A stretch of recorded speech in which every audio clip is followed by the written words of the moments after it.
कठुआ में बड़ा आतंकी हमला, सेना के गश्ती दल को बनाया निशाना, घात लगाकर दहशतगर्दों ने की फायरिंग, भारतीय सेना के 5 जवान हुए शहीद।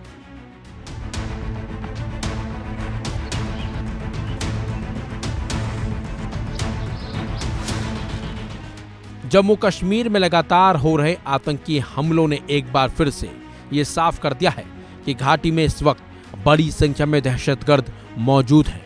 ये दहशतगर्द न सिर्फ घाटी में माहौल बिगाड़ने की कोशिश में लगे हुए हैं, बल्कि भारत के अंदर किसी बड़े आतंकी हमले की साजिश भी रच रहे हैं, जिसकी भनक अब भारतीय सेना को लग चुकी है। और इसी वजह से सेना ने घाटी में ऑपरेशन क्लीन चला रखा है। इस ऑपरेशन की मदद से सेना आतंकियों का सफाया करने में जुटी हुई है और इसी वजह से आतंकी डरे हुए हैं, बौखलाए हुए हैं और वो लगातार सेना को अपना निशाना बनाने में जुटे हुए हैं। कुलगाम में 2 जगह पर हुई मुठभेड़ के बाद कठुआ में आतंकियों ने एक बड़ा हमला कर दिया। खबरों के मुताबिक कठुआ के बिलावर उपजिले में बदनौता के बरनूड इलाके में जंटा नाले के पास सेना के एक वाहन पर आतंकियों ने घात लगाकर हमला कर दिया। इस हमले में 5 जवान शहीद हो गए, जबकि कुछ जवान गंभीर रूप से घायल हो गए। इस हमले में घायल हुए सैनिकों को सैन्य अस्पताल पठानकोट रेफर कर दिया गया। अभी तक जो जानकारी निकलकर बाहर आई है उसके मुताबिक सेना का यह वाहन इलाके में गश्त पर था, जिसे आतंकियों ने अपना निशाना बना डाला। आतंकियों की ओर से ग्रेनेड फेंका गया, जिसके बाद गोलीबारी शुरू कर दी गई। सेना के जवानों ने भी मोर्चा संभालते हुए जवाबी कार्रवाई शुरू की। बताया तो ये भी जा रहा है कि आतंकी ऊंचाई वाले इलाके में थे। जब तक सेना के जवान संभलते तब तक आतंकियों ने अंधाधुंध फायरिंग शुरू कर दी थी।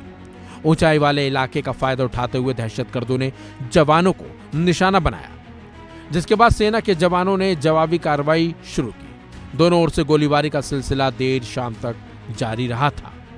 तो वहीं बिलावर के अतिरिक्त उपायुक्त विनय घोसला का कहना है कि सोमवार को एक दुर्भाग्यपूर्ण घटना हुई, जिसमें 5 जवान शहीद हो गए। इसके लिए जिम्मेदार आतंकियों के खिलाफ सख्त कार्रवाई की जाएगी और दहशतगर्दों को बख्शा नहीं जाएगा। सुनिए विनय घोसला का पूरा बयान।